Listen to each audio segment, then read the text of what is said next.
Father, umpisahan ko ito, ha, Father, sa isang categorical question. Ano ba ang turing ng simbahan, no, sa mga kaso na katulad ng napanood natin dyan kay Henry?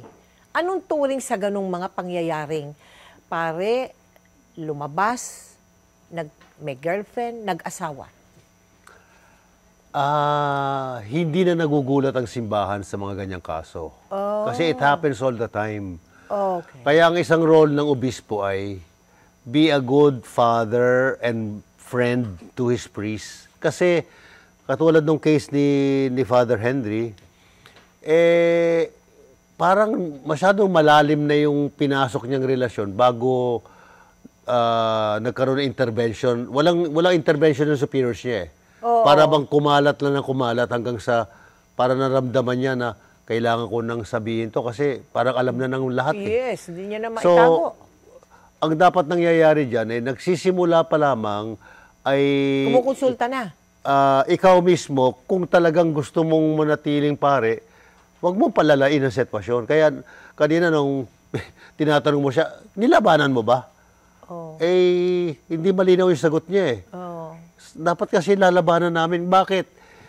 Hindi naman po kami anghel. Yes, tao din kayo. At kung yung babae na na-attract kami ay very attractive, tapos that's only 50% of the story. Yeah. Pero kung yung babae attracted din sa amin, ay lagot. Ano yun? Lagot na. Volcano yun about that will erupt anytime. No? Kaya, so pag gano'n ang sitwasyon, takbo ka na.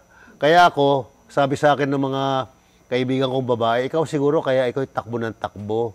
Tinatakbuhan mo yung mga babae. Kaya running priest ka, kaya nga, ang tawag sa'yo. Kaya yun ang joke din eh. He is running away from the girls. Sabi ko, well, if it's going to help me preserve my virtue, diba? Kasi dapat lang. Mahirap. Mel, nakita mo yung struggle niya. Kasi kapag normal kang lalaki, may normal feelings ka. Pero, ang tawag dyan, may boundaries. Yes. You don't cross those boundaries kasi pag tumawid ka doon, delikado. O di, nag-uusap-usap lang kayo. Usap, hindi pa delikado yan. Pero kapag ang tagal na ang haba ng usapan at depende sa lugar kung saan kayo nag-uusap, yung boundaries mo ay humihina na. Nagkakaroon na opening. Tapos, konting holding hands, ayan na. Ay, oo. Di ba? Kaya sa akin, wag mong palalain yung problema. Sa simula pa lang ay... Nip it in the bud. Yes, nip it in the bud. Kaya, whose decision is that? Not your superiors, not your brother priest, but yourself. Ikaw lang. Ikaw yun. Ikaw lang yun. Kaya yun ang tinuturo sa seminaryo. Kaya itong issue ng celibacy, you are the first to preserve the vow, not anyone else. Because you are the one na ikaw may damdamin, ikaw may katawan, so panghawakan mo yan. Oo nga. Ano pa ba ibang vows ng pare, bukod dyan sa celibacy? Dalawa kasi ang pare, no? Dalawa? Dalawang uri. Diocesan. And religious. And religious, oo. So ako, yung seminaryo pinasukan ko, kasamahan ko yan sila Cardinal David at Cardinal Tagle sa San Jose. Ang nagpo-form sa amin mga Jesuits, they are religious. Yes. Kami, diocesan. Ang Jesuits may 3 vows.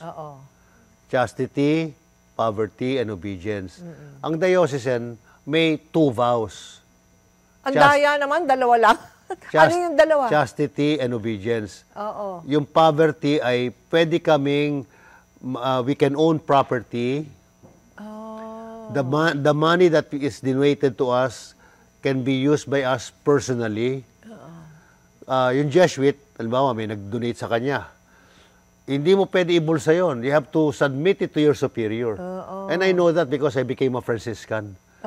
Anything na ibigay sa akin, 50 pesos, from 50 pesos to 500 to 5,000, surrender to sa superior.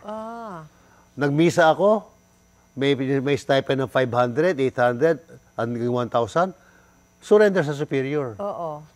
Kapag diocesan, hindi mo na surrender. Kaya, pero ang diocesan ay may vow of simplicity. Wag mong sambahin ang pera. Yun ang gospel kahapon eh.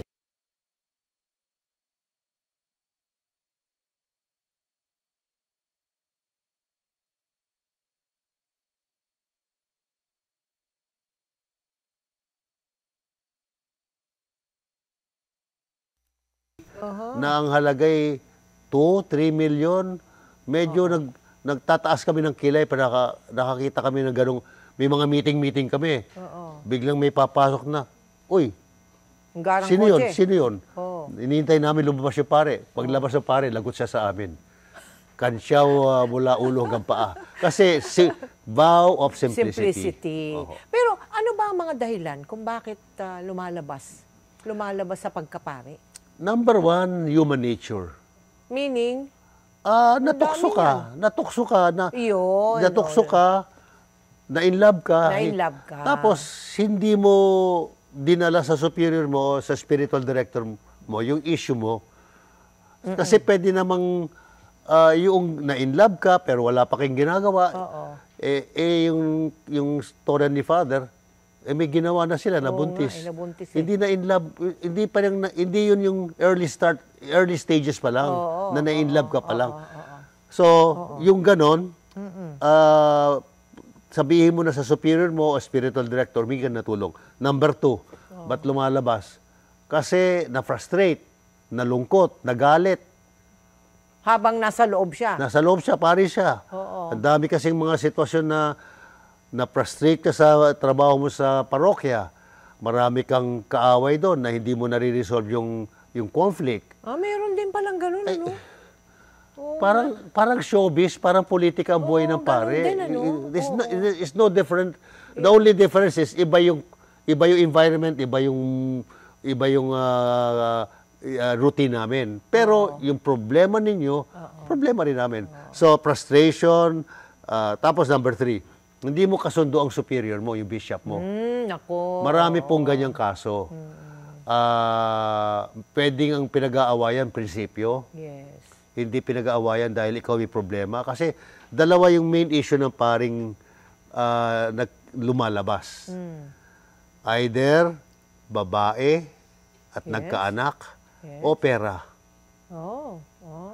Kasi pwede kaming nagkakaroon ng corruption rin. Hindi not to the extent of not in the amount of billions like the trillion or trillions, hindi ganoon. Pero sa liit ng koleksyon ng parokya, tapos si Father ay medyo mamagicin. Meron din palang gano'n, ano? That's a super no-no. Number 3, papagalitan ako ng obispo mo kapag wala kang ginagawa, kapag tamad ka. Tamad ka. So, pag ganito, ay sasabihin ng bishop, Father Robert, talaga bang nagpari ka para maglingkod o naudyukan ka lang ng kusino? Baka may bukasyon yung nanay mo. May ganon. May mga nagpapare dahil nanay ang gusto ng nanay pagpariin. At nung namatay si nanay, wala na, bumigay na.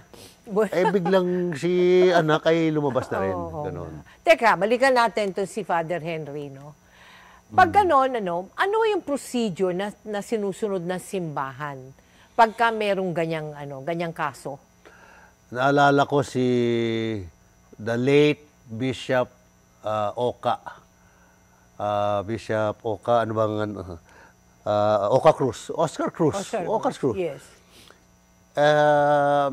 Normally, kapag ang pare nagkaroon ng anak, ay sususpendihin at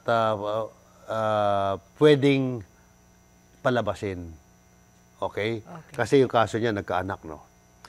Pero, bago makarating sa puntong yon, kung nai-inlove pa lang, ang dapat gawin ng superior na pare, kung hindi pa nagsasabi to, kasi ang problema, yung nai-inlove, hindi nagsasabi. Oo nga. Kasi masyadong personal yan eh. Kung hindi mo naman sinadyang ma-inlove, di ba? Kaya, pinoproseso mo, hindi mo pa proseso, hindi mo pa sasabihin maski na kanino yon. Pero there's a very thin line between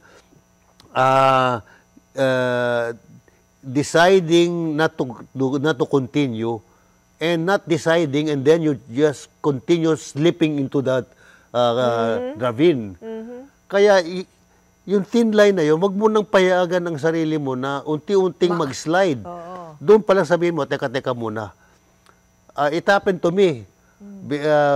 I had to tell a friend of mine na we were getting too affectionate. Sabi ko, what is this? And I had to ask. So I had to tell her, teka muna, break muna na. Ayaw mo na kita makita Pag-isipan natin kung ano to. And I'll see you 2 weeks from now. Hindi ako naliligaw, pero sabi ko, this is funny. I don't know what I feel. After 2 weeks, I'll tell her, I think we should not see each other anymore. Because I'm beginning to like you very much. Ganun pa lang, feelings pa lang. Wala pang mga crossing of the boundaries. Oo nga. Pero hindi, is that to me na pag nakaramdam ka ng ganyan, no? Mag-ano ka na, kumonsulta ka na sa kanino, sa bishop mo, sa kanino spiritual director. Sa spiritual director mo. That's the best. That's the best. Pag Bakit? nakaramdam ka pa lang, punta ka na. Because hindi ka magpupunta sa bishop kasi natatakot karamihan sa mga pare. Kasi baka pagalitan ka. Oo. Pero meron ako mga kilala mga bishop who are very, very close and very, very open and understanding. They are the first to know kung yung pare nila ay gumigewang. Sasabihin, Robert, alika, sama ka sa akin. Kakain tayo sa ano bang gusto mong restaurant? Ano bang gusto mong pagkain ngayon? What do you crave for? Japanese. Ay, Japanese dosan. O sige, Japanese. And then the bishop will bring the priest to that restaurant. Robert, meron nagsasabi sa akin, Bishop, alalayan mo si Robert. Bakit? Parang nai-inlove doon sa isang matandang member ng isang matandang organisasyon sa matanda pa. Yung ganyan pa. Kung ano man, parang matanda. Masakit yun Matanda. Ay, hindi, alam mo ba't ko sinabi yan? May mga paring lumalabas, falling in love with a benefactress 10, 20 years older than the priest. It has happened. Well, what do you expect? This guy fell in love with a woman 20 years younger. It can work the other way. Kaya nga, pag ganon, ang fallback mo ay a spiritual director. Kaya we're all encouraged to have a spiritual director na kakausapin namin at least once a month. Okay. O sige. So first stage pa lang yun Spiritual director pa lang tayo di ba? Nagtuloy-tuloy si pare, sa precipice. Ano nga yung iyo? Sa ganon. Paano na ngayon? Nothing happened Hindi with nga the kasi spiritual. meron point of no return Oo. Kapag nabuntis mo, may pagka-point of no return na yon. Pero may solusyon pa rin. Ano? Kaya nga merong father priest or priest fathers. Kaya going back to Oscar Cruz, sabi ni Oscar Cruz sa akin, Robert, hindi pwede ako ay makanon lawyer. Nasa canon law na hindi pwedeng magkaroon ng girlfriend, hindi pwedeng magkaanak ang pare, at kapag nagkaanak, may clause na the bishop has every right to defract. Na tapos na. Or pwede. To help the priest decide. Yung ang tawag doon sa anak ng pare, church property. Talaga? Na tutulungan kita, Father. You have to support the child for the rest of your life. Pero kung gusto mo manatiling pare, you will not see the woman anymore. But you have to send money for the child. In support of the child. Ganun yon. May ganun? Ganun talaga yon. Kapag ang pare ay nagkaanak, may dalawang option. Lumabas ka na, at alagaan mo na yung pamilya mo. At pero kung ikaw parang disgrasya lang to, you're not sure, pero you got to involve, and you slip too far down the precipice, nabuntis, but you must decide kung gusto mo maging pare, cut the relation, cut clean. Can But never you- ever see the never see the woman. again. But you cannot cut clean from your child. Okay. Eh, kung nagkaanak sa dalawang babae, paano na? Ay, leave the priesthood na. O, ba, ayaw pa niya. Gusto pa niya maging pare. Eh, nagkamali ulit eh. Hindi nga, seryoso, Father, seryoso. Meron akong kilalang ganyan. Kaya, ano nangyari? pinaalis na siya ng kongregasyon niya. Pinalis na talaga. Oo, hindi na pwede kasi serial eh. Eh, dalawa na, magiging tatlo yan pag di mo pinaalis yan. Oo nga. Cut na. Kung yun naman, ang nangyari naman, umalis dahil sumama na sa babae, gano'n, no? Nagsisi. Mali pala. Ay gusto bumalik. Nagsisi na walang anak. Nagsisi na walang anak. Less complicated. So, No, my question is simple. Pwede pa? pwede. Pwede. Meron kasing mga programa sa mga pare to rehabilitate the priest. I will not mention the place and the name of the program, but all of us are encouraged to, before anything happens, to undergo specific programs that are age specific. Age specific. edad, okay. Yung programs na appropriate sa mga pare na within the first 10 years. First 10 years of what? From ordination. Okay. 10 years Of being a priest. Kasi ano yan, Okay. ages 25 to 35. Okay. Or 27 to 35, almost 40. Grabe ang problema nito sa celibacy dahil bata ka pa. Iba yung programa mo. 40 to 50.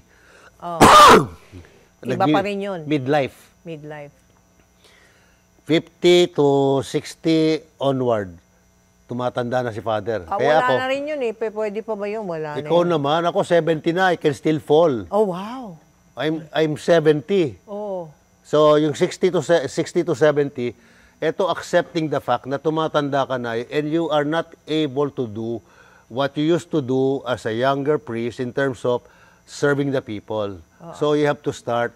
Kailangan mo nang tanggapin yung mga limitasyon mo at magkaroon ka ng sense of humor na hindi mo na kaya at kapag pumapalpa ka na, do not self-flagellate yourself. Bakit mo ginawa yan? Bakit ka ganyan? No. Don't blame yourself. Don't blame yourself. Di ba? Ikaw, you have become tolerant of yourself. Di ba? I mean, totoo. Kasi kung Totoo hindi, naman yun. unhappy ka. Tapos, pinipilit mong maging perfect. So, age-specific programs. Okay. Ngayon, going back, yung bang isang tumiwalag na, no? Lumabas na, ano pa ba yan? Pari pa yan, no? Di ba? Pari pa rin sila. Yes, no? yes. Pari pa rin sila. Oo. Pwede pa silang mag-administer ng sacraments, ng yung mga activities nila dati? Pwede Hindi pa na. yun? Pag lumabas na laicized na or release for him to practice to be a part of the lay state, Yes. pari pa siya, pero he can only exercise yung kanyang pagkapare in emergency situations. Like, For extreme example, unction. Nasa isang lugar ka, walang ibang pare, merong naghihingalo. Yun nga, extreme unction. Ang problema mo lang, wala kang gamit. Wala kang holy water, wala kang oil for the sick. Oo. Okay? So, you will just pray and bless the person. Oo. But, Pwede yun. pwede mo sabihin yung sa naghihingalo, kung kaya pang kausapin, pari po ako. Kung gusto mo mangumpisal, Pwede pang kumpisal? pwede pa, kasi emergency. Emergency. Pwede pang kumpisal. O kaya, isang lugar, yung pari na available doon, inatake sa puso. Oo. Tapos, malayo-malayong hindi parokya, isang maliit na baryo na may maliit na chapel, yung pare ay inatake doon. Tapos nagkataon, merong isang kasama niya, yung kaeskwela niya na nagsiserve sa kanya, pero ex-priest. Pwede siya magmisa. Siya ang magmimisa. Oo, kasi yung magmimisa namatay. Oh. Hindi dahil sa gusto niya magmisa, kundi yung sitwasyon, emergency. Oo. Ganon. O kaya, may patay, walang magbe-bless. Pwede i-bless ng pare, nung ex-priest. Oo. Ganon. Pero ang kondisyon ay dapat walang ibang pwedeng gawa at emergency.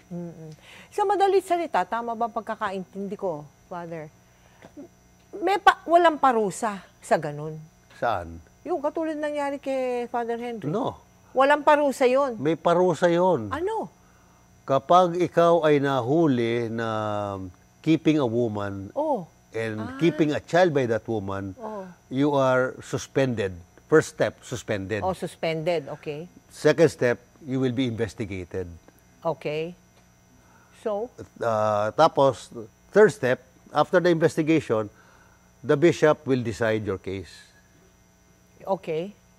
Kasi Hindi, anong mga kaparusahan ang pwedeng ipataw sa pwede kanya? kang matanggal sa pagkapare. O yun lang. At Wala na. kasi kung ang kaso mo ay breaking the vow of celibacy, Oo. ang kaso mo lang ay how to restore your vow of chastity and celibacy if it can be restored. But if it can not be restored anymore dahil masyado ka na malalim sa relasyon, hindi lang isa anak ninyo na tinago kundi tatlo na. Yung isa pa nga marang ang point of no return na pero meron pang solusyon yun. Pero pag dalawa na, talagang point of no return na. So, kaya nga, going back to Bishop Oscar Cruz, sabi niya, Robert, sa totoo lang, ako I would rather have 5 priests na walang problema sa celibacy kesa 30 priests na 5 priests lang ang walang problema at yung 25 may problema. May mga ganyang diocese kaya lang na he presented this paper na sabi niya sa mga bishop. Kapag may anak na si Father, no questions asked. Tell him to pack up his things and help him to ask for dispensation, permission from Rome to leave the priesthood and to live yung lay state. So very strict si Bishop Oscar Cruz. Ang tawag niya, one strike you're out. Pag may anak, no questions asked, out na. Sabi ng mga ibang bishop, baka maubos yung... Nagpapatawa lang sila. Nagpapatawa lang. Pero ang point kasi dito ay medyo hindi mo naman ginugustong magkaroon ng problema. Pero may mga nagkakaroon ng ganyang problema dahil yung kaso ni Father Henry, anong pagkukulang niya doon? Alam na niya na attracted siya. Oo. At palagay ko doon sa sitwasyon na yon, hindi yung babae na 20 years younger sa kanya ang blameworthy, kundi siya. Bakit? Siya may control sa sitwasyon Yung babae baka youth. Bata pa Nag-a-attend ng youth workshop. Yes. So humahanga. Yes. So is more hanga than attraction. Yeah. So ikaw, dahil ikaw yung pare, ikaw ang The moral ascendancy. Yes. Definitely. Sabi niya, this is the one. Bakit this is the one? Naghahanap ka ba talaga? Hindi na word niya kanina this is the one, sabi niya. So therefore, until you see the one, you will stay. Pero this is the one. Alis na ako. Hindi. Pag naramdaman mo, I'm very attracted to her, okay, tanggapin mo, I'm attracted. Pero second question, what will I do about this attraction? Kasi ako ay may commitment to remain celibate. Yes. So, palaging meron second reflection. Palaging may caution. Teka muna, okay, attractive. But where will this go? Where do I want to bring this attraction? Ikaw may control nun. Kaya nung panahon ni Pope Benedict, kaya siya nag-resign. That was the time of the sex scandals all over the world involving priests. Sumakit ng ulo ng lolo. Teka lang ba? Sabi niya, I will pass on the responsibility for this very difficult issues to my successor. So si Pope Francis, alam mo ginawa niyang policy? Oo. Zero tolerance. Ang ibig sabihin yun, Ibig sabihin, kapag ang pare may problema at alam ng obispo at wala siyang ginawa, silang dalawa tatanggalin. wow. The church will not tolerate the priest whose problem was not addressed and resolved. Yeah.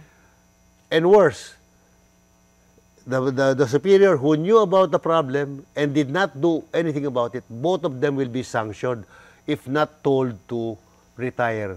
Oo. Or- But this this principle, I guess, applies not just hindi lang dun sa sa kasong katulad ni Father Henry, yung nai-inlove Siguro kasama rin yung ibang mga klase ng mga Yeah, lahat problema na nasasangkutan ng mga Pero pare. yung zero tolerance in-apply primarily sa sex scandal eh. Yeah, but not just, hindi lang itong nag-aasawa. Maraming iba-ibang klaseng sex scandal sa kinasasangkutan ng mga pare. At sa kaya, ang masakit na reality, ang malaking percentage ng scandal, pedophilia. Oh, yeah.